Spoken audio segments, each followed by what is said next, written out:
पंडाल अब मैं जवाब दूं। पहले दिन जो मुख्यमंत्री ने बोला, उन्होंने ये नहीं बोला कि हमसे गलती हुई है। जब मुख्यमंत्री का बयान आया उस वक्त भी कोशिश की जा रही थी कि सबूतों के साथ छेड़छाड़ की जाए। Point number 1। पॉइंट नंबर 2, जब आपके नेता गए डॉक्टर से मिलने के लिए, तौसीफ साहब मैं बहुत इज्जत से आपको ये बताना चाहती हूं कि आप पूरी सच्चाई नहीं बयां कर रहे हैं। जब आपके नेता, एक एमएलए और एक मंत्री डॉक्टर से मिलने गए तो उन्होंने कहा गो बैक। उन्होंने ये नहीं कहा हमें जरूरत नहीं है, उन्होंने कहा गो बैक, क्योंकि आपने संदीप घोष को एक कॉलेज से हटा के दूसरे कॉलेज में डाला था। उन्होंने नारे लगाए गो बैक। पूरी बात सुनिए, आपके खिलाफ विरोध किया और तब से लेकर अभी तक आपके नेताओं ने क्या कहा है? ये पूरा राजनीतिक है, ये पूरा प्रायोजित है। 14 अगस्त को लाठियां चलाई गईं, लोगों को पीटा गया, एक फुटबॉल मैच रद्द किया गया, वहां पर लाठियां चलाई गईं और आज तक किसी ने इसके लिए माफी नहीं मांगी है। लोगों को पीटने पर, लोगों के ऊपर अटैक करने के लिए एक नेता ने क्या माफी मांगी है? आप आज कह रहे हैं हाँ शायद थोड़ी सी नाराजगी है। अरे नाराजगी क्यों है?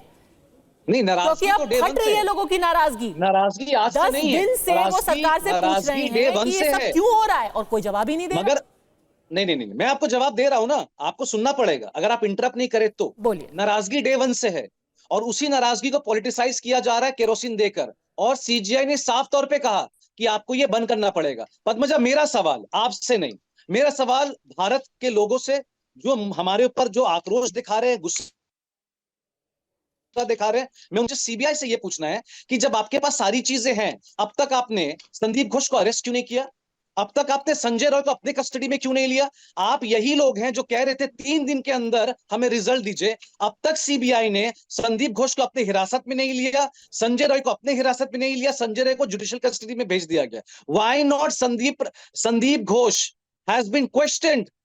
सही से उनको आप मान रहे हैं कि संदीप घोष किया जा रहा है? आप कह रहे हैं कि संदीप घोष संलिप्त हैं?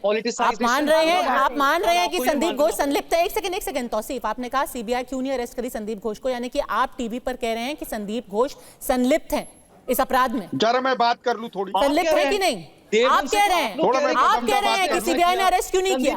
आप आज संदीप घोष का अरेस्ट मांग रहे हैं। आपने तो उनको बाइज्जत एक कॉलेज से उठा के दूसरे कॉलेज में स्थापित कर दिया था और आज आप सीबीआई से पलट के पूछ रहे हैं कि आप फला आदमी को अरेस्ट क्यों नहीं कर रहे? चलाता है टीवी 9 के हिसाब से संदीप घोष ऑर्गन रैकेट चलाता है। टीवी 9 के हिसाब से नहीं, अख्तर अली के हिसाब से, जो कि फॉर्मर डेप्यूटी सुपरिंटेंडेंट रहे हैं उसी अस्पताल में। टीवी 9 के हिसाब से नहीं, संदीप घोष चलाते थे। हमारे हिसाब से नहीं, अख्तर अली के हिसाब से, जो कि वहां पर खुद वहां पर रहे हैं। अख्तर अली के हिसाब से। सर देखिए, अब आप मैं बहुत फिर से बहुत मैं इज्जत से कहना चाहती हूँ कि आप अभी कह रहे हैं कि हम गलती मानते हैं, फिर से आप राजनीति कर रहे हैं। मुख्यमंत्री ने कहा वाम और राम मिलकर षड्यंत्र कर रहे हैं। अब आप कह रहे हैं कि भाई सीबीआई क्यों नहीं कर लेती? अब आप कह रहे हैं टीवी 9 क्यों ऐसे दावे कर रहा है? सर सब कुछ ब्लैक एंड व्हाइट में। किशोर तिवारी, मान लीजिए ना, अब हर चीज पे आप दूसरे आदमी पे उंगली उठाएंगे तो लोग तो नाराज होंगे। जरा मैं ऐड कर लूं। चलिए किशोर तिवारी। हाँ देखिए मैं एक बात कह रहा हूँ। शाहिदा इल्मी जी ने जो कहा था कि बदलापुर की स्कूल में क्या हमारे सीएम साहब को पूछ के गए थे या वो आरएसएस वाला कोई जाके बोला था ऐसा करो? मैं वही बात बोलता हूँ। संजय राय और संदीप घोष, ठीक है, इनको कोई पॉलिटिकल प्रोटेक्शन दे रहा है तो उनको भी अरेस्ट करो। बिल्कुल सही। और जो लोग न्याय की गुहार लगा रहे हैं उनको एक राजनीतिक षड्यंत्र का हिस्सा बोलने की जगह उनसे बात कीजिए, उनको कहिए कि हाँ अगर नाराजगी है हम बातचीत करने को तैयार हैं। समय की कमी है। हमसे जुड़ने के लिए आपका बहुत बहुत धन्यवाद।